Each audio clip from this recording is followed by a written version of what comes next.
Dracula. Chapter 1. Journey to Transylvania. In early 1897, the London lawyer Jonathan Harker traveled from London to Transylvania to meet a client named Count Dracula. Harker worked in real estate.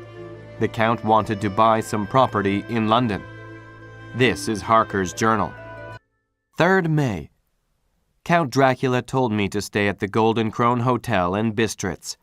This is a scenic town in the shadow of the Carpathian Mountains. As soon as I arrived, the innkeeper's wife gave me a letter. It read, "My friend, welcome to the Carpathians. Sleep well tonight. At 3 tomorrow afternoon, a coach will leave for the town of Bukovina. I have reserved a seat for you. When you get to Borgo Pass, you will meet my driver, who will bring you to me. Your friend, Dracula." 4th May. When I asked the innkeeper about the Count, he acted strangely. Before, he understood my basic German well, but when I asked about Dracula, he told me he didn't understand. He and his wife gave each other frightened looks. Finally, after I kept asking, they told me that they knew nothing. Then they made the sign of the cross. This was all very odd. Just as I had finished packing my suitcase for the trip, the old lady nervously came into my room. "Young heir, do you really have to go?" she asked. I replied I had to go as it was business. She asked me if I really knew where and what I was going to do. Finally, she got on her knees and begged me not to go. What silliness, I thought. I helped her stand up and told her firmly that it was my business to go, and nothing could interfere with that. She wiped tears from her eyes. Then she took off the crucifix that hung around her neck and put it around my neck. "For your mother's sake," she said before leaving my room. I am writing this as I wait for the coach. There are many townspeople around the inn talking about me. I looked up in my dictionary the few words I could catch. If I am right, these words are ordog, which means Satan, and vrolok, which means something that is either wolf or vampire. These are quaint superstitions. Here comes the coach now. Better late than never. 5th May. I am at Count Dracula's castle now. The journey took many hours, and it was a strange one. We soon left the inn behind and entered a wild and beautiful countryside. Before us lay a green sloping land full of forests and woods, with steep hills to the right and left. The afternoon sun brought out all the glorious colors of this beautiful range.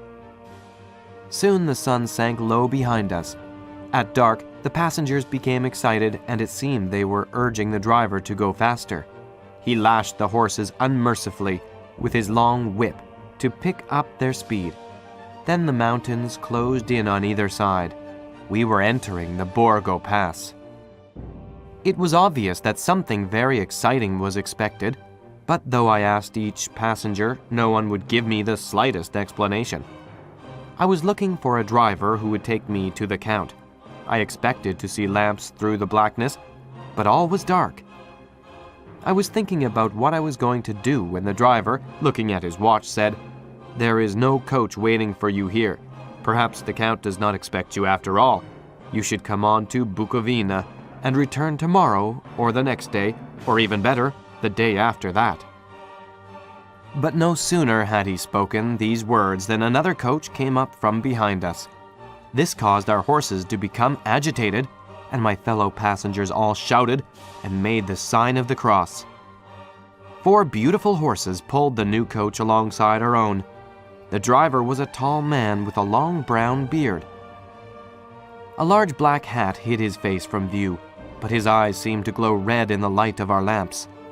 He said to the driver, "You are early tonight, my friend." The man stammered in reply. The English heir was in a hurry.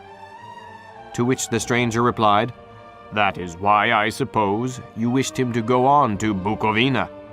You cannot deceive me, my friend. I know too much, and my horses are swift." As he spoke, he smiled, and the lamplight revealed a hard mouth with very red lips and sharp-looking teeth as white as ivory. "Give me the heir's luggage," he said, and my bags were quickly handed out and put in the other coach. As I changed coaches, my new driver leapt down and helped me in. He held my arm in a grip of steel. Then he leapt up to his seat, shook his reins, and we lurched forward, hurtling through the night. This is where my journey became even stranger. At first, I thought we were going around in a circle. I fixed my eyes on the top of a mountain where it met the sky, and realized that we were indeed making a large circle around the pass. By this time, we were near the far side of the pass. I do not recall falling asleep, but I must have. It seemed like we traveled a long way before the coach suddenly stopped. I snapped to my senses and saw that we were in the courtyard of an ancient, crumbling castle and were before a huge wooden door. The driver was already on the ground with my luggage.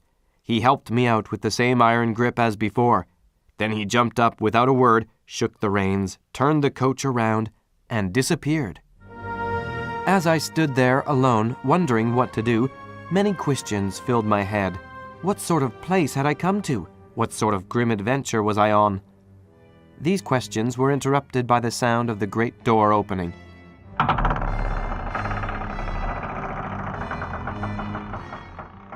There stood an old man, clean-shaven except for a long mustache, dressed all in black, and holding a lamp. There was not a drop of color anywhere about him, even in his pale white face. He motioned to me very formally with his right hand. His English was excellent, but he spoke with a strange intonation. "Welcome to my house. Enter freely and of your own free will." The instant that I had stepped over the threshold, he grasped my hand with his, which felt more dead than alive. However, it possessed the same unnatural strength as that of the driver. I was so surprised that for a minute I thought that he was the driver. To make sure, I suddenly said, "Count Dracula?" He bowed formally as he replied, "I am Dracula, and I bid you welcome, Mr. Harker, to my house. Come in. You must need to eat and rest." He carried my bags along the passage, saying it was late, so no servants were available. We went up a great winding stair and along a great passage. At the end of this he threw open a heavy door, and I rejoiced to see within a well-lit dining room. In the large fireplace, a bright hot fire flared. The Count opened another door, which led into a great bedroom warmed with another log fire. The Count left my luggage inside and said, "When you are ready, you will find your supper prepared in the dining room." All my doubts and fears vanished. I realized that I was starving. After washing up quickly, I went to eat. My host made a graceful wave to the table and said, "Please enjoy your dinner. Excuse the fact that I have already eaten." After dinner, we sat together by the fire. I studied him closely, for he had many strange features. His face was strong and long, and he had a high, thin nose. His forehead was high and domed, and his thick white hair was tightly pulled back. The Count's eyebrows were very thick and almost met in the middle. His mouth looked cruel, even when he smiled. I could see two of his white teeth, which protruded out over his surprisingly red lips. The teeth were strangely pointed. In contrast to his lips, the rest of his face was quite white. His fingers were short and broad, and they had long pointed fingernails. When he leaned close to me, I could smell a sort of decay on this breath. This nauseated me, and the Count drew back after seeing my reaction. "You must be tired," he said. "Your bedroom is all ready, and tomorrow you may sleep as late as you want. I have to be away till the afternoon, so sleep well and dream well." 7th May. After my late breakfast the next day, I met the Count in the library. There were many English books there. I asked if I could visit the library whenever I wanted. He answered, "Certainly," and he added, "You may go anywhere in the castle, except where the doors are locked. We are in Transylvania, and Transylvania is not England. Our ways are not your ways, and you may find many things strange here." This led to much conversation. Finally, our conversation turned to our business. "Come," he said, "tell me of London and the house you have prepared for me." I produced the real estate papers for a large estate named Carfax. The Count had sent a description of what he desired, and Carfax was a good match. It was an old house that had been built in the Middle Ages and had been added to since. One part of it looked like a small castle with thick walls and heavy doors. I had him sign the necessary papers and then put them in an envelope with a letter I wrote to my boss. When I had finished, he said, "I am glad that it is old and big. My family is old, and to live in a new house would kill me. An old house has many dark, hidden places, and I love the shadows." We talked some more, mostly about England. Suddenly, the Count jumped to his feet and said, "Why, it is morning already. It's terrible of me to make you stay up so long. You must make your conversation less interesting so that I may not forget how time flies." With a courtly bow, he quickly left me. Chapter 2. Prisoner in Castle Dracula. 8th May. I am beginning to feel that there is something very strange about this place. I need to write only facts in my diary to control my imagination. When I got up after a few hours of sleep, I started to shave. My shaving glass hung by the window. Suddenly I felt a hand on my shoulder, and I heard the Count's voice saying to me, "Good morning." I was greatly surprised that I had not seen him in the mirror. I jumped and cut myself slightly. There was still no reflection of the Count in my mirror, even though he was just over my right shoulder. Then I saw the cut and the blood on my chin. I turned, and when the Count saw my face, his eyes blazed with fury. He suddenly grabbed for my throat. I backed up, and his hand touched the string of beads which held the crucifix. It made an instant change in him. The fury passed so quickly that I could hardly believe it was ever there. "Take care," he said, "how you cut yourself. It is more dangerous than you think in this country." Then seizing the mirror, he added, "This is nothing but trouble. Away with it." He wrenched open the window with his terrible hand, and he flung out the mirror. It shattered into 1,000 pieces on the stones of the courtyard far below. Then he left without a word. When I went into the dining room, breakfast was prepared, but I could not find the Count anywhere. So I breakfasted alone. It is strange that as yet I have not seen the Count eat or drink. He must be a very peculiar man. After breakfast, I did a little exploring in the castle. Doors, doors, doors everywhere, and all locked. There are no exits except the windows. I am a prisoner. As soon as I realized this, I heard a door below shut. I went cautiously to my room and saw the Count making the bed. This only confirmed my suspicions.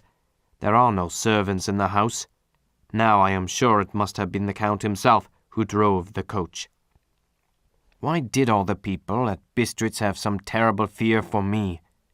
Bless that good woman who hung the crucifix round my neck. It is a comfort to me. 12th May. Last evening the Count began by asking me about legal matters for shipping.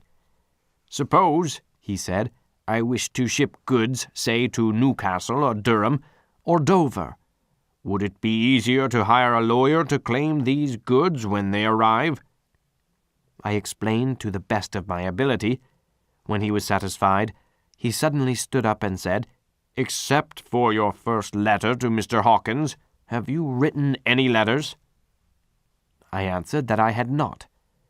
"Then write now, my young friend," he said. "Write to Mr. Hawkins and any others that you shall stay with me until a month from now." "Do you wish me to stay so long?" I asked, for my heart grew cold at the thought. "I will take no refusal. Your employer sent you here to serve me, did he not?" What could I do but accept? It was Mr. Hawkins' interest, not mine, and I had to think of him, not myself. Besides, while Count Dracula was speaking, there was something in his eyes and in his bearing which made me remember that I was a prisoner and that even if I wished to leave, I could have no choice. So I wrote the letters with a growing sense of dread. When he left me, I went to my room. After a little while, I looked out the window. I found some sense of freedom and peace in the vast and beautiful view of the countryside, bathed in yellow moonlight. As I leaned from the window, my eye caught some movement below me. The Count's head was coming out from a lower window. At first, I was amused by this coincidence, but my feelings changed to repulsion and terror when I saw the whole man slowly emerge from the window and begin to crawl down the castle wall like some huge black insect, face down with his cloak spreading out around him like great wings. At first, I could not believe my eyes. I thought it was some trick of the moonlight, but I kept looking, and it was no delusion. What kind of man is this, or what kind of creature? I feel the dread of this horrible place overpowering me. I am in fear, in awful fear, and there is no escape for me. 15th May. Once more I have seen the Count go out in his insect-like fashion. When he did this, I decided to explore more of the castle. All the doors I tried were locked. At last, however, I found one door at the top of a stairway that was unlocked but difficult to open. I exerted all my strength to push it open enough to permit me to pass. I found myself in a room that was probably used by the ladies of the castle long, long ago. I liked this room and its view, so I sat down to write in my diary. Later, the morning of 16th May. I swear I am not mad, but there are things here that put my sanity to the test. It is maddening to think that there are foul beasts here worse than the Count, and that I must trust him to keep me safe as long as I am useful to him. When the Count warned me against falling asleep in other rooms besides my bedroom, I was frightened, but after I had written in my diary, I felt sleepy. I was still in the room at the top of the stairs. The moonlight was soft, and the couch in the room was inviting. I stretched out on the couch and fell asleep. Suddenly I woke, or I thought I did. Perhaps it was a dream, for there in the room with me were 3 ladies. It seemed like a dream because the ladies cast no shadow in the moonlight. 2 were dark and had great, dark, piercing eyes that seemed to be almost red. The other was fair, with great masses of golden hair and eyes like pale sapphires. All 3 had brilliant white teeth that shone like pearls against the ruby of their full lips. I felt longing and at the same time deadly fear. They whispered together, and then all 3 of them laughed, such a silvery musical laugh, but also inhumanly hard. The fair girl shook her head coyly, and the other 2 urged her on. One said, "Go on, you are first and we shall follow. You have the right to begin." The other added, "He is young and strong. There are kisses for us all." I lay quiet, looking out from under my eyelashes in an agony of delightful anticipation. The fair girl advanced and bent over me till I could smell her breath. It was bitter-sweet, smelling of honey, but also faintly of blood. She was both thrilling and repulsive, and as she arched her neck, she actually licked her lips like an animal. Lower and lower went her head as her lips went below my chin and seemed to fasten on my throat. I could feel her hot breath on my neck. I closed my eyes and waited with a hammering heart. Too suddenly, I was conscious of the presence of the Count, as if he were a storm in the room. I saw his strong hand grasp the slender neck of the fair woman, and with a giant's power draw it back, her blue eyes transformed with rage. But the Count, never did I imagine such fury.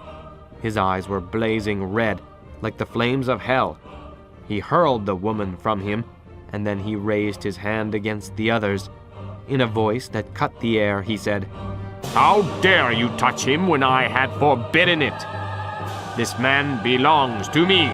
The Count then said in a soft whisper, "I promise you that when I am done with my young friend here, you may kiss him at your will.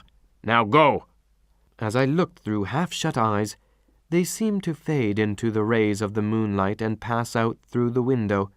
Then the horror overcame me, and I sank down unconscious. 19th May. The date of my death is approaching. Last night the Count asked me, in the nicest way, to write 3 letters, one saying that my work here was nearly done, and that I should start for home within a few days. Another, that I was starting on the next morning from the time of the letter, and the third, that I had left the castle and arrived at Bistritz. I could not refuse, as I am totally within the power of the Count. I therefore pretended not to be worried, and I asked him what dates I should put on the letters. He said, "The first should be June 12th, the second June 19th, and the third June 29th. I know now the span of my life. God help me. 28th May. There is a chance to escape, or at least to send word home. A band of gypsies have come to the castle. Perhaps they will help. All attempts to communicate with the gypsies have failed. At first, they seemed very polite to me as I shouted at them from my window. After a little while, however, they just ignored me. 17th June. This morning, as I was sitting on the edge of my bed, I heard the cracking of whips and the pounding of horses' feet up the rocky path. With joy, I hurried to the window, and I saw 2 great wagons, each drawn by 8 sturdy horses, each driven by a Slovak, with wide hats, great nailed studded belts, dirty sheepskins, and high boots. I cried to them. They looked up at me stupidly, but the leader of the gypsies said something, at which they laughed. Afterward, no effort of mine would make them even look at me. Their wagons contained great square boxes, with handles of thick rope. These were evidently empty by the way the Slovaks handled them. When they were all unloaded, the Slovaks rode off. 25th June. I must take action of some sort during the day. I have not yet seen the Count in the daylight. Can it be that he sleeps when others are awake? If I could only get into his room! There is a way, if one dares to take it. I have seen him crawl from his window. Why should not I imitate him and go in by his window? It is a terrible risk, but I must take it. Same day, later. I was successful. When I entered the Count's room, it was completely empty except for a great pile of gold in one corner, coins from all countries and ages. The large, heavy door was open, and I searched around the old, run-down castle. Finally, in the basement, I made a discovery. In one of the underground rooms, I saw about 50 great boxes half filled with newly dug earth. Most were uncovered, and in one lay the Count. My blood ran cold, but it seemed as if he were dead or asleep. His lips were as red as ever, but there was no sign of movement, no pulse, no breath, and no beating of the heart. I thought he might have the keys on him, but when I went to search, I saw his dead eyes, and in them such a look of hate that I fled from the place. Leaving the Count's room by the window, I crawled again up the castle wall. Regaining my room, I threw myself panting upon the bed and tried to think. 29th June. Today I fell asleep in the library and was awakened by the Count, who looked at me grimly. He said, "Tomorrow, my friend, we must part. You return to your beautiful England, and I to my work. When my workers and I have gone, my carriage shall come for you, and shall bear you to the Borgo Pass to meet the coach from Bukovina to Bistritz." I didn't believe him, and I asked, "Why may I not go tonight?" He smiled such a soft, smooth, diabolical smile that I knew there was some trick behind his smoothness. He moved to the window and said, "Wait, listen carefully." Outside came the howling of many wolves. It was almost as if the sound sprang up as soon as he raised his hand. I knew there was no escape at night when such creatures as these roamed the woods. After a minute or two, I went to my own room. The last I saw of Count Dracula was his kissing his hand to me, with a red light of triumph in his eyes. 30th June. These may be the last words I ever write in this diary. Today, I climbed down the wall again. I made my way to the box with the Count in it. This time, it was covered, but the nails were not hammered in yet. I needed the key to the front gate. So I moved the lid aside, but then I had a shock. There lay the Count, looking as if his youth had been half restored. His mouth was redder than ever, for on his lips was fresh blood, which trickled from the corners of his mouth and ran down over his chin and neck. He seemed like a fat leech, resting after gorging himself on blood. I shuddered as I bent over to touch him, and every sense in me revolted at the contact. But I had to search. I felt everywhere, but there was no key. While I stood there thinking, I heard the gypsies' merry voices coming down the tunnel. Quickly I ran and climbed back up to my room. Soon I heard the sound of the gypsy wagons leaving. I am alone in the castle with those horrible women. I shall try to climb down the castle wall to the courtyard. I must find a way from this dreadful place. If this is indeed my last entry, goodbye all. I love you, Mina.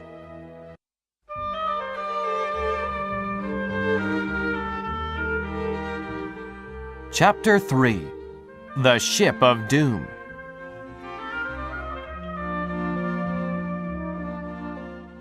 While Jonathan was in Transylvania, his fiancée Mina and her best friend Lucy were exchanging letters about Lucy's recent engagement to an English gentleman named Arthur Holmwood. Mina was happy for Lucy, but she was also getting a little worried about Jonathan. He had been gone for a very long time and had only sent short letters. To celebrate Lucy's engagement and to relieve Mina's worries for Jonathan, the two young women decided to vacation together at a small seaside town named Whitby. They rented a room in a guest house that overlooked the sea, a small church, and its adjacent graveyard. Mina and Lucy became used to sitting on the tombstones in the graveyard because the view was fantastic. One day, as Mina was sitting alone, a sailor came by. He stopped to talk, but he kept looking at a strange ship far out to sea. "That ship is sailing very strangely," he said. "She's a Russian ship by the look of her, but she's moving about in the oddest way. She changes direction with every puff of wind as if no one is steering her. We'll hear more about her before this time tomorrow." The sailor's prediction was right, for the next day after a terrible storm, Mina read the following article in the Whitby Town newspaper. August 8. One of the greatest and most sudden storms on record has just been experienced here, with results both strange and unique. Shortly before 10 o'clock, the stillness of the hot and humid air grew quite oppressive. A little after midnight, a strange sound came from over the sea. Without warning, the storm broke so quickly it seemed almost unnatural. The waves rose in growing fury, transforming the flat calm waters into a roaring and devouring monster. The wind roared like thunder and blew with such force that even strong men had difficulty standing up. A sea mist came in, cold and clammy, that made many onlookers imagine that these were the ghosts of drowned sailors. At times this mist cleared, and lightning flashes revealed waves as high as small mountains. Small fishing boats were glimpsed as they made a mad dash into port. The new searchlight on the east cliff, which was recently installed, was made to work. As each boat arrived safely, the crowd of onlookers let out a great cheer. Then the searchlight caught a sight that made everyone gasp in fear. The foreign cargo ship spotted earlier before the storm was now much closer and in terrible danger of running aground on the reef. Then came another mass of sea fog greater than anyone could remember, which cut off all sight of the impending disaster. The rays of the searchlight were kept fixed in the direction of the reef, where the sound of the shock was expected. The wind suddenly shifted to the northeast, and the sea fog was blasted away. Between the piers, leaping from wave to wave as it rushed at headlong speed, swept the strange schooner before this new wind with all her sails set. It gained the safety of the harbor as the searchlight followed her. This light revealed a sight that made every onlooker shudder in horror.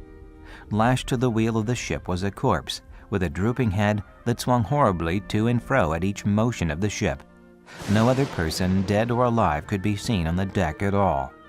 A great awe came over everyone as they realized the ship had found the safety of the harbor at the hands of a dead man. However, the ship could not slow down. It sped past the piers and hit the sandy beach just under the Whitby Chapel with a terrific crash. In the next day's paper, there appeared a follow-up article. The Coast Guard has identified the mystery ship that ran aground during the storm as the Demeter, a Russian ship out of Varna. The corpse tied to the wheel was the captain, and his logbook was found nearby. Chapter 4. Danger in the Night. Mina Murray's Journal. 10 August. The funeral of the poor sea captain today was most touching. Everyone here thinks the captain was a hero, even if it did seem that he became mad in the end. But he brought his ship into port even after he died. Poor Lucy seems very upset. She is restless all the time. I think she is having terrible dreams, but she will not speak of them. When she was young, Lucy would sleepwalk. Now she is starting again. 12 August. Last night, I woke and found Lucy gone from our bedroom. I walked to the church where we liked to sit. I saw a figure dressed in white lying on a tombstone. As I got nearer, I saw a dark figure bent over her. I yelled and ran forward, and the figure turned to me. I could see red, hateful eyes and a pale face. Then the figure vanished, and I found Lucy asleep on the tombstone. I fastened a cloak around her shoulders. In doing so, I must have pricked her with the pin, for there were drops of blood on her neck. 14 August. Lucy has gotten worse. She wakes up in the middle of the night and tries to leave the room. She is very pale and weak during the day. I have finally received a letter from Jonathan. He is ill in a hospital in Budapest. I must go to him, but I am afraid of leaving Lucy alone. So I have sent word to her fiancé Arthur. He is coming soon and has promised to take Lucy and her mother to his London estate. As soon as he arrives, I must leave for Budapest. I do hope Lucy recovers while I am gone. 24 August. After a long trip, I arrived at Jonathan's hospital in Budapest. He is weak and tired, but alive. He has had some terrible shock. When he woke, he asked me for his coat, as he wanted to get something from the pocket. I saw his journal. He saw me looking at it, and after a moment, he held my hand and told me he loved me dearly. Then he said I should read his journal, but he never wanted to discuss it ever again. So I learned about Jonathan's ordeal at Castle Dracula. It is so strange, but I will not discuss it with him. He survived, and we are together. 2 September. Jonathan has recovered much of his previous health and vigor. We were married yesterday in a small Budapest church. We are so much in love. Tomorrow, we begin the long journey back to England. And so Mina and Jonathan returned to London to start their new life together. However, when they arrived, Mina found a letter from Arthur Holmwood waiting for her. The letter contained tragic news. Lucy had died. Arthur Holmwood's story. Lucy and her mother came to live with me in London. At first she seemed merry and did not show any signs of the tiredness or weakness that had plagued her in Whitby. But after a week, She suddenly fell ill and would not leave her bed. I sent for my dear friend, the physician, Dr. Jack Seward, who came at once. He found 2 small, strange wounds on her neck and determined that she had lost a lot of blood. But how? There was not a drop of blood in her bed. At a loss for an explanation, Dr. Seward called on his old professor, Dr. Abraham Van Helsing. This learned man was gracious enough to come at once after he heard the details of Lucy's case. When Dr. Van Helsing arrived, we all went to Lucy's room. She was ghastly pale. The red seemed to have gone even from her lips and gums, and the bones of her face stood out prominently. Her breathing was painful to hear. Lucy lay motionless and did not seem to have strength to speak, so for a while we were all silent. Then Van Helsing beckoned, and we went gently out of the room. The instant we had closed the door, he said, "My God, this is dreadful. There is no time to be lost. She will die for sheer want of blood. There must be a transfusion of blood at once. Arthur, you are the youngest and strongest of us 3. He did not have to speak further. I swore that Lucy could have my blood down to the last drop if need be. Dr. Van Helsing performed the transfusion immediately. Apparently his technique was correct. With my blood coursing in Lucy's veins, she showed a marked improvement. The next day I had to leave for my father's house outside London. He was gravely ill, and I needed to see him. Reluctantly, I left Lucy in the care of Dr. Seward and Dr. Van Helsing. They seemed capable of bringing Lucy back to good health. Dr. Seward's story. Shortly after Arthur left to attend his ill father, Van Helsing told me he needed to return to his home in Amsterdam to fetch some books related to Lucy's illness. "I will only be gone a few days," he told me. "Watch over Lucy, especially at night. Put a chair near her bed and do not let her sleepwalk. This is of extreme importance. If you must sleep, sleep during the day." He would not give me any explanation for this strange request, only saying that he needed to consult the books he left in his apartment. When I told Lucy's mother that Dr. Van Helsing had directed that I should sit up with Lucy, she almost pooh-pawed the idea, pointing out her daughter's renewed strength and excellent spirits. I was firm, however, and made preparations for my long vigil. She did not in any way object, but she looked at me gratefully whenever I caught her eye. After a long while, she seemed to sink off to sleep, but with an effort, she seemed to pull herself together and shook it off. It was apparent that she did not want to sleep, so I tackled the subject at once. "You do not want to sleep?" "No, I am afraid." "But, my dear girl, you may sleep tonight. I am here watching you, and I can promise that nothing will happen." "How good you are to me. Then I will sleep." And as soon as she said sleep, she sighed in relief and sank back asleep. All night long I watched over her. She never stirred, but slept on in a deep, tranquil, life-giving sleep. There was a smile on her face, and it was evident that no bad dreams had come to disturb her peace of mind. For 2 nights I watched over Lucy. During the day, I tended my regular duties at the mental asylum where I work. This schedule began to take its toll on me. On the 3rd night, I arrived at Arthur's estate and found that Lucy was up and in cheerful spirits. When she shook hands with me, she looked sharply at my face and said, "No sitting up tonight for you. You are worn out. I am quite well again." "Indeed I am, and if there is to be any sitting up, it is I who will sit up with you." I would not argue the point, but went and had my supper. Then Lucy took me upstairs and showed me a room next to her own, where a cozy fire was burning. "Now," she said, "you must stay here. I shall leave this door open and my door too. You can lie on the sofa. If I want anything, I shall call out, and you can come to me at once." I could not but agree, for I was dog-tired and could not have sat up had I tried. So after making her renew her promise to call me if she needed anything, I lay on the sofa and forgot all about everything. I was conscious of the professor's hand on my head and started awake in a second. "And how is our patient?" he said. "Let us see," I replied. When we entered Lucy's room, we saw a terrible sight. There on the bed lay poor Lucy, more horribly white than ever. Even her lips were white, and her gums seemed to have shrunk back from her teeth, as we sometimes see in a corpse after a prolonged illness. Van Helsing immediately felt for her heartbeat.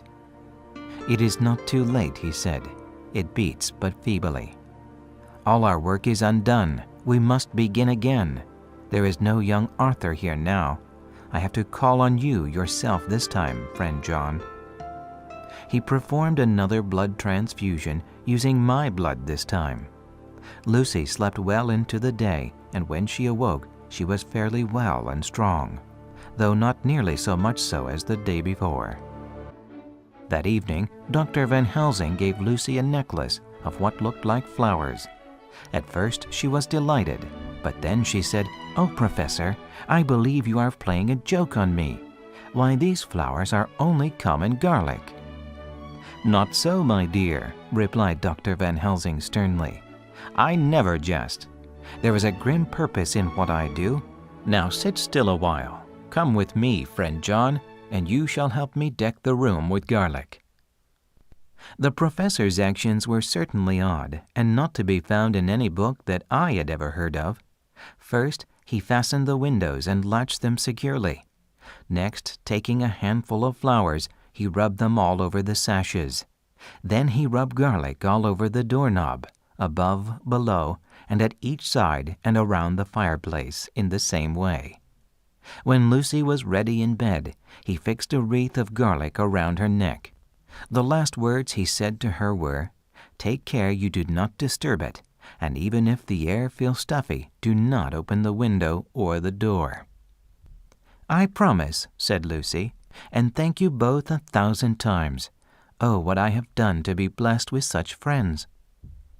As we left the house, Van Helsing said, "Tonight I can sleep in peace after 2 nights of travel and much reading in the day between.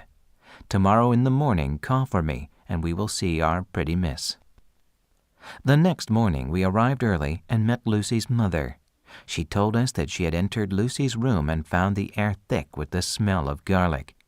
Worried, she opened the window and took the necklace of garlic away from Lucy's neck. As she spoke, Van Helsing's face turned ashen gray. He did not speak a word to the mother, but as soon as she left, he sat down heavily in a chair. "God, God, God," he said, "what has this poor mother done? In her ignorance, in her desire to give her daughter fresh air, she has lost her daughter's body and soul." But just as suddenly, his fit of despair left, and he jumped to his feet. "Quick, we must act," he said. "It is I now who must donate the blood for Lucy's transfusion." Again we performed the transfusion, and again we saw health flow back into Lucy's pale and waxen cheeks. After the transfusion, we left Lucy sleeping peacefully in her bed. I had to return to the asylum to catch up on my work, in which I was falling behind. That afternoon, I did not receive a summons from Van Helsing, so with a weary body, I headed home for a good night's rest. In the morning, I had a shock. A telegram arrived, dated the previous day from Van Helsing. It read, "I must travel on errand. Do not fail to watch over Lucy tonight. Very important." My God, I was supposed to be with her last night. In a panic, I left for Arthur's estate at once. On arriving, I ran into Van Helsing, who was just arriving himself. "What?" he said. "Did you not spend the night here? Didn't you get my telegram?" We tried ringing the front bell, but there was no answer. Frightened, we ran to the rear of the house and looked in the kitchen windows. The 4 servants were lying on the floor, as if dead. Van Helsing broke the window, and we rushed in. From their labored breathing and the smell of an opened bottle of wine, we quickly realized they had been drugged. We ran to Lucy's room and threw open the doors. How shall I describe what we saw? On the bed lay Lucy and her mother. The mother's white face had a look of terror upon it. She must have died from a heart attack. By her side lay Lucy, her skin as white as chalk and her throat bare, showing the two little wounds looking horribly white and mangled. Without a word, the professor bent over Lucy, listening for life. Then, leaping to his feet, he cried out to me, "It is not yet too late. Quick, wake the servants." Van Helsing had them prepare a hot bath for Lucy and told me to send for Arthur. That afternoon, Arthur returned in a grim mood. His father had just passed away, and now his fiancée was on the edge of death. He went to her room and knelt by her bed. She was barely awake, and when she saw Arthur, she said, "My dear, bend closer so that I may kiss you." Arthur started to lean over, but Van Helsing grabbed him and pulled him back. Lucy suddenly hissed in anger. Her teeth were white and long. Suddenly, her face softened, and she took Arthur's hand in hers. "My dear, I love you." Then she died. "Poor girl," I said. "It is the end." "No, it is only the beginning," whispered Van Helsing. Chapter 5. The Beautiful Lady. Dr. Seward's story continued. After the funeral for Lucy and her mother, there were odd newspaper articles about children in the neighborhood.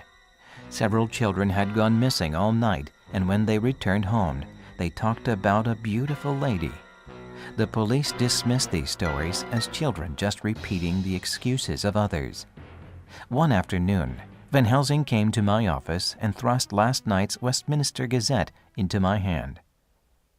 "What do you think of that?" he asked, as he stood back and folded his arms. The article was about children being decoyed away at Hampstead.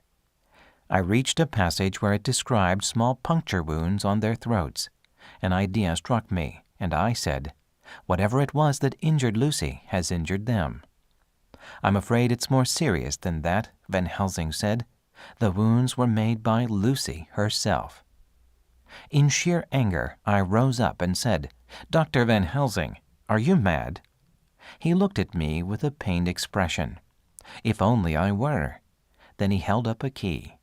"This is the key to Lucy's tomb. Come with me, and I will show you." That night we entered the tomb where Lucy lay, but when Van Helsing moved the stone slab over her coffin, Lucy's body was not there. We waited outside the tomb, and soon we saw a figure in white go inside. We followed the figure into the tomb, and once again Van Helsing moved the stone slab. There lay Lucy, her face white, but with blood-red lips. Indeed, a few spots of blood were on her chin. Van Helsing pulled her lip back, and I could see long white teeth stained with blood. Quickly, we left the tomb. I was shaking as Van Helsing explained what had happened. "Lucy has become the victim of a vampire," he said. "She is feeding off these poor children. Soon she will be strong enough to kill them. She has become one of the undead. We must free her from this curse, but we will need her fiancé, Arthur." The next day, we met with Arthur. At first, he reacted in much the same way I did, calling Van Helsing a raving lunatic. My long friendship with Arthur enabled me to calm him, and with Van Helsing, we persuaded him to visit Lucy's tomb that night. As before, when we opened Lucy's grave, her body was not there. We went outside to wait. Soon after, we saw Lucy arrive. She was carrying a child.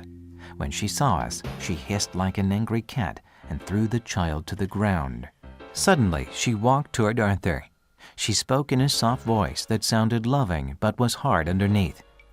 "Come, my husband," she said. "Leave them and come rest with me."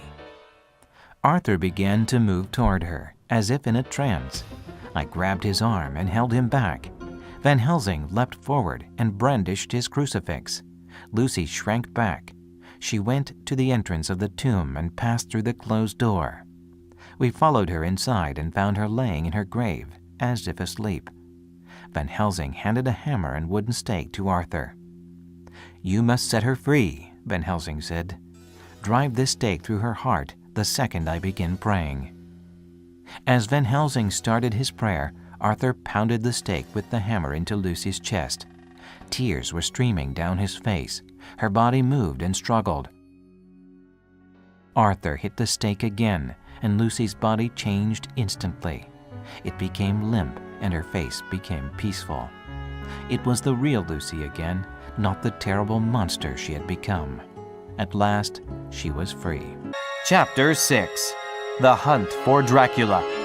After Lucy's funeral, Mina contacted Van Helsing because he seemed to know much about her friend's death. After Mina heard the strange tale, she gave Jonathan's diary to him. This is how Van Helsing learned about Count Dracula and his arrival in England. After the vampire Lucy was killed, Van Helsing called Dr. Seward, Arthur, Jonathan, and Mina together for a meeting. "We must destroy Count Dracula," he said. "He is a very strong vampire. When he forces someone to drink his blood, they become his slave. He is as strong as 20 men. He is very intelligent, and he can change his shape into that of a wolf, a bat, or even a fine mist that can move through the tiniest cracks. But he has some weaknesses. He can only move around during the night. During the daylight hours, he is confined to his coffin like the truly dead." Then Van Helsing turned to Jonathan. "You say he left his castle in Transylvania with 50 great boxes?" Jonathan nodded. "Then we must find all of these boxes and destroy them," continued Van Helsing. "Then he will have nowhere to rest and will become weak. He may even die."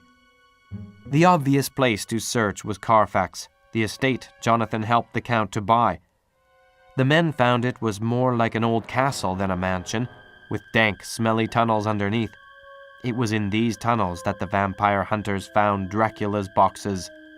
They opened each, and Van Helsing sprinkled holy water in every one. As he did this, he said a prayer.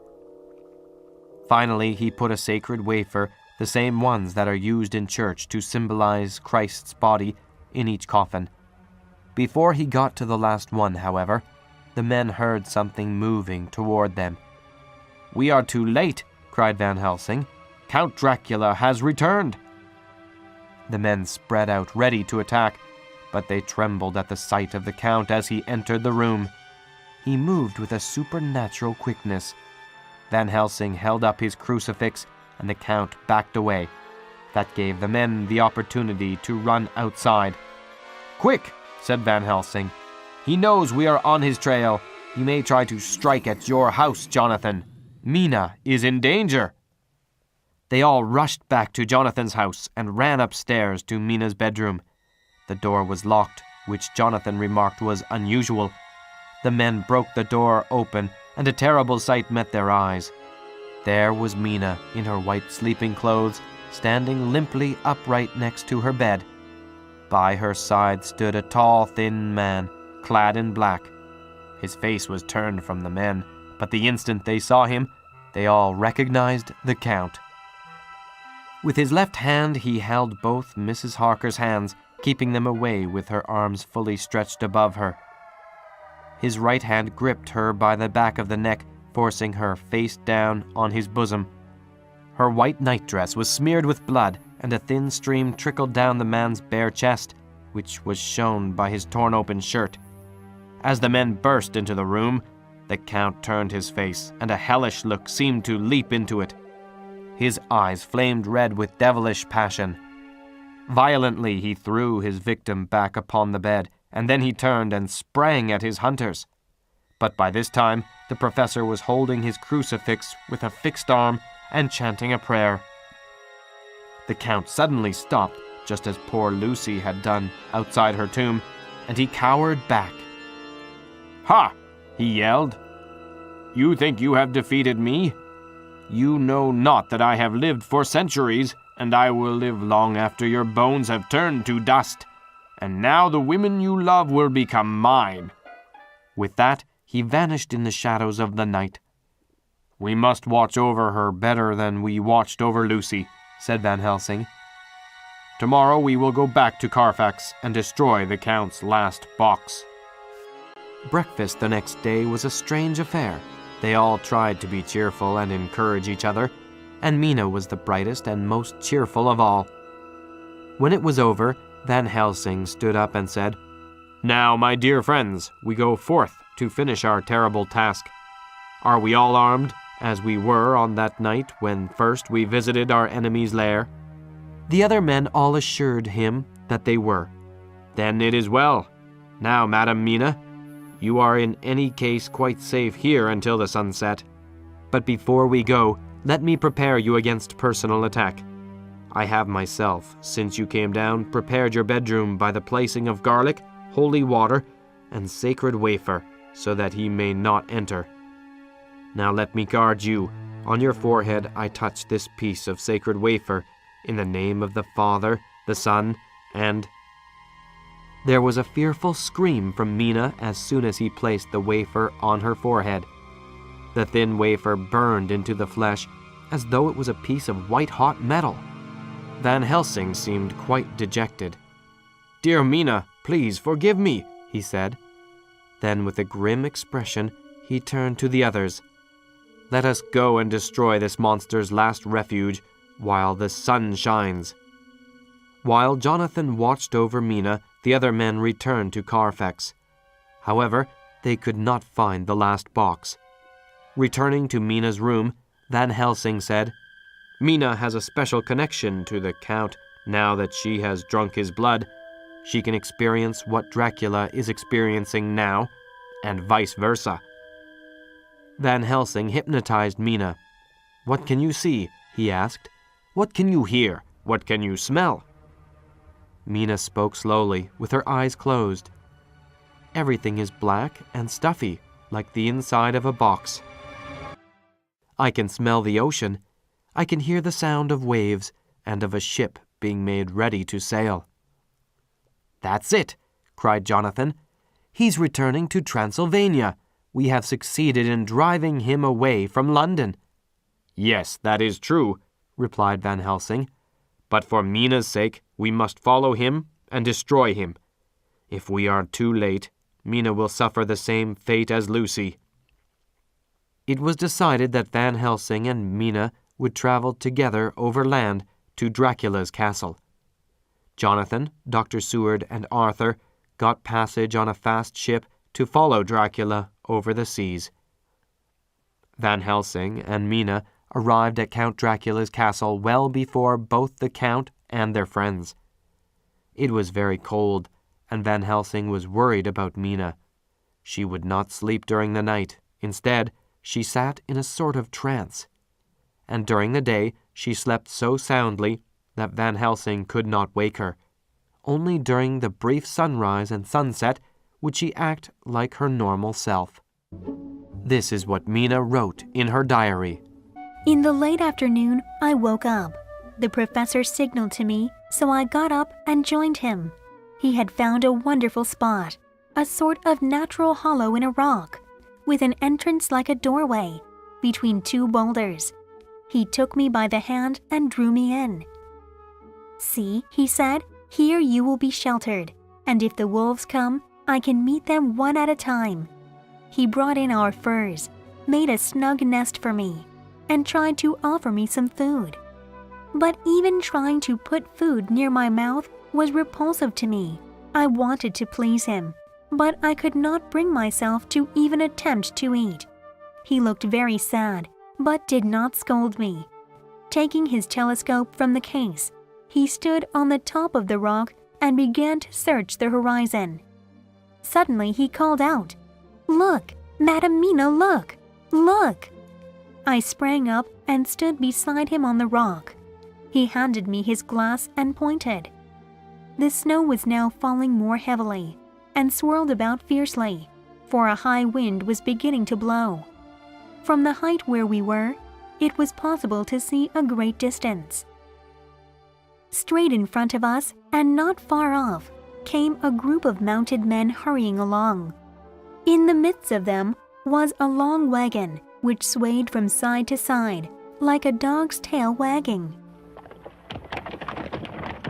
I could see from the men's clothes that they were peasants or gypsies of some kind.